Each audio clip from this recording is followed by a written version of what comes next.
é onde vem para face, vem para pressão, né? Pressão nos dentes. Isso, ranger os dentes.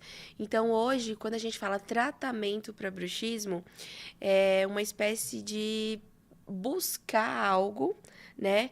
Buscar ajudar esse paciente a encontrar recursos que diminui essa sensação de estresse, que faça com que ele não desconte nos dentes, né? Não desconte na forma de mastigar, não desconte durante o sono.